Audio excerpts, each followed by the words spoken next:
Presidenta, le informo que el punto fue aprobado por unanimidad. Gracias, prosecretaria. Pasamos al siguiente punto,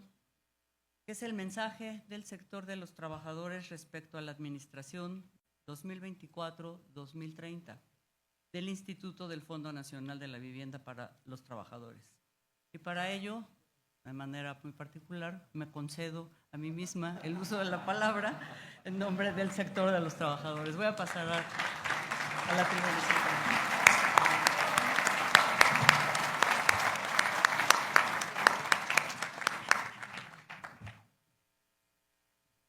Compañeras y compañeros asambleístas, autoridades que nos acompañan, saludo a todos. Nos encontramos en esta primera Asamblea General Extraordinaria en esta nueva etapa del Instituto, con la llegada del director general, ingeniero Octavio Ramírez Oropesa, derivada de los primeros acuerdos que hemos venido celebrando en forma tripartita. Con la voz del sector de los trabajadores, expreso al director el beneplácito del diálogo que se ha iniciado, con la certeza de que así se mantendrá durante toda su gestión, por ser fundamental para las acciones que corresponde realizar a este órgano colegiado. Y de este modo hacer que nuestros acuerdos logren el objetivo del instituto, con hechos, acciones concretas y resultados efectivos en beneficio de los derechohabientes de el que es el Fondo Nacional de la Vivienda de los Trabajadores. Fechada el 5 del mes de febrero pasado, fue presentada ante la Cámara de Diputados del Congreso de la Unión por el Ejecutivo Federal una iniciativa de reforma constitucional para reformar precisamente el artículo 123 en su apartado A, fracción 12ª, lo que nos ha traído a esta Asamblea General, entre otras cosas, revistiendo entonces de vital importancia lo que aquí podamos discutir y resolver. Encaramos, y después de 52 años de una exitosa actuación de nuestra institución, y digo exitosa por los 12 millones de viviendas, esa es la cifra que se ha venido manejando, con la que ha respondido al derecho de los trabajadores, además de muchos otros productos que se han creado, otorgándoles créditos diversos para el bienestar de los trabajadores y sus familias. La posibilidad de que con el proyecto contenido en la referida iniciativa se modifiquen de manera sustancial el objetivo, el resguardo de los recursos de propiedad individual de cada trabajador derechohabiente y el diseño institucional de esta entidad para ser reformada con dos objetivos principales. El primero, proponiendo un segundo párrafo a la fracción 12ª, al que no voy a dar lectura, pero que en pocas frases señalaré que se trate de invertir los recursos en la construcción de vivienda para que la persona trabajadora pueda adquirir precisamente un lugar para vivir él y su familia con una constructora que opere y maneje nuestra propia institución. El segundo contiene una adición, el segundo párrafo de esta reforma, una adición al hoy que todavía se mantiene como segundo párrafo, en el que se convertiría finalmente en el tercero, esto ya es demasiado técnico, pero que señala que los trabajadores podrán adquirir, en lugar de que podrán adquirir en propiedad, se propone que diga las personas trabajadoras podrán acceder a los créditos y viviendas en arrendamiento social. Y de ahí una segunda parte que modifica sustancialmente lo que hoy se contiene en esta fracción 12ª del artículo 123. Por ello es que con el irrestricto apego al tripartismo con el que funciona este instituto, se ha dialogado a través de las direcciones que lo encabezan en búsqueda de la construcción de consensos que den viabilidad a la señalada propuesta de reforma y así pactar bases generales que permitan con claridad y siempre protegiendo los recursos que pertenecen a los trabajadores para que puedan después ser plasmados en la ley reglamentaria del Infonavit. Todos sabemos que con motivo de dicho proyecto de reforma, esta misma semana la Presidenta de la República y el gabinete del ramo expusieron los lineamientos generales de su política nacional de vivienda, confirmando lo que se ha venido proponiendo: la construcción de 1 millón de viviendas sociales durante su administración, la propuesta de que 500,000 de estas viviendas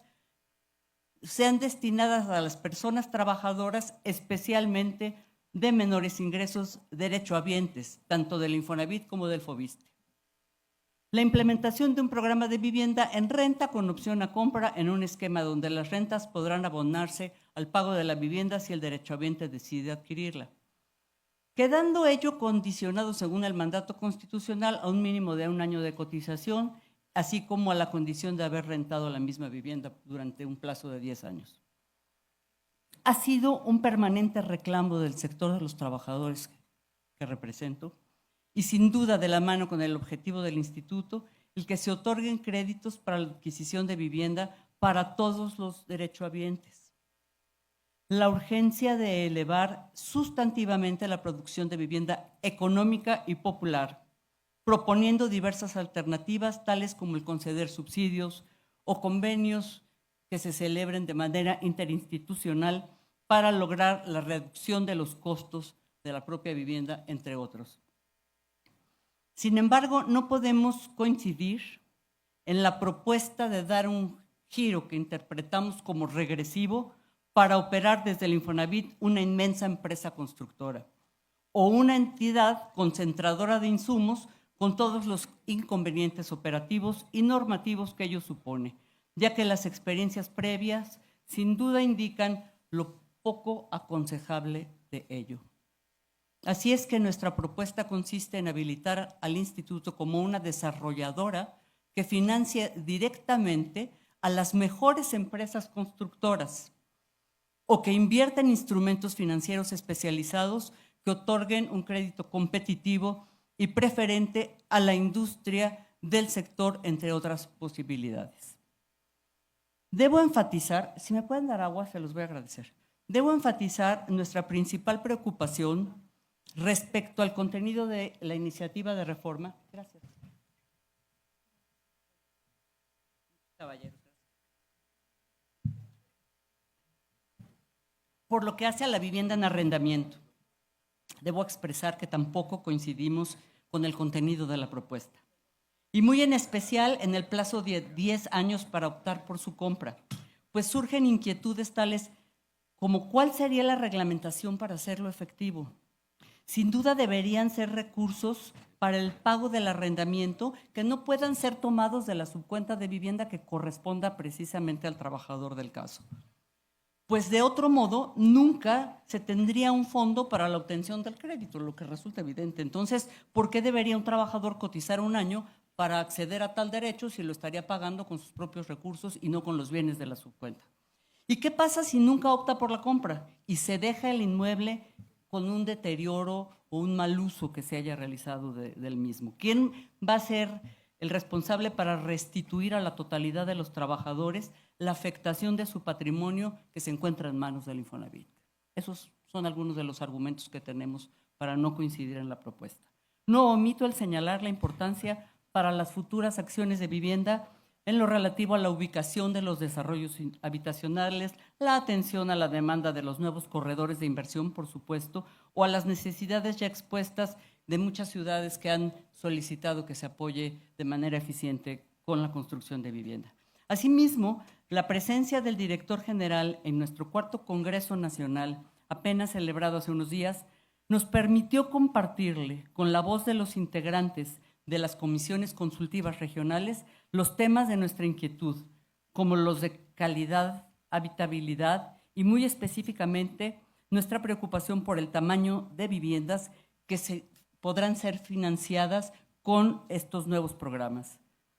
La importancia de garantizar la seguridad y sostenibilidad de los desarrollos habitacionales con la previsión en lo factible de los fenómenos consecuencia del cambio climático, entre otros temas a destacar. Compañeras y compañeros, asambleístas todos, señor director general, desde nuestro sector enfatizamos o queremos hacerlo en 5 temas específicos. El primero, derivado de la experiencia de la reforma de la ley de Infonavit en el año 2020, proponemos cuidar que los tiempos de las reformas no sean obstáculo para la promoción del crédito hipotecario, así como de los programas que pueden incrementar de inmediato el inventario inmobiliario disponible a través de la comercialización de vivienda recuperada. Segundo, la necesidad de un acuerdo institucional, lo que es imperioso, que coordine eficazmente todos los mecanismos y procesos que intervienen en la dinámica de la producción, financiamiento y colocación de vivienda social, incluyendo la coordinación de los 3 ámbitos de gobiernos donde participen desde luego la SEDATU y el INSUS. Tercero, contar con una estrategia y política de adquisición del suelo necesario para hacer realidad la construcción de estas primeras 100,000 viviendas para evitar un efecto colateral indeseable en el complejo mercado inmobiliario y en perjuicio de la vivienda en general. Para ello se debe contar con una verdadera estrategia de gestión del suelo de la que carecemos lamentablemente desde hace tiempo atrás, que supone el alineamiento coordinado de todas las facultades, herramientas, recursos con los que se cuentan en el gobierno para inducir desarrollos urbanos integrales, inmobiliarios y habitacionales que permitan la edificación de viviendas sociales. Cuarto, que se aseguren los mecanismos de mantenimiento de las unidades habitacionales. Esto es algo en lo que nuestro sector ha venido insistiendo durante toda esta gestión que ha terminado, porque es importante el no permitir que se deterioren las viviendas de los propios trabajadores, estableciendo cuotas de mantenimiento, algún sistema eficiente para ello. Y fundamental, de mantenerse el tema de un proyecto de arrendamiento, si es que así se decide, porque de otra manera, bueno, pues llevaríamos al desastre las viviendas construidas. Quinto y último, más allá de los acuerdos interinstitucionales, será fundamental que el gobierno federal, en congruencia con la política y programas de vivienda anunciados, conceda estímulos, facilidades y soluciones desde entidades tales como la CFE, Conagua, la Secretaría de Bienestar, de Economía, por supuesto de Trabajo, gracias secretario por estar, y con ello lograr un efectivo resultado, una coordinación de todas las instituciones. Expreso el convencimiento del sector de los trabajadores para que de esta asamblea pueda surgir un acuerdo, considerando las preocupaciones y argumentos que hemos venido manifestando, dándoles el cauce necesario para que sean valoradas en el proceso legislativo en marcha. El tripartismo sin duda debe seguir siendo el que impulsa nuestro Infonavit, que dé rumbo al México de la prosperidad compartida que nos propone alcanzar la presidenta Claudia Sheinbaum. Muchas gracias.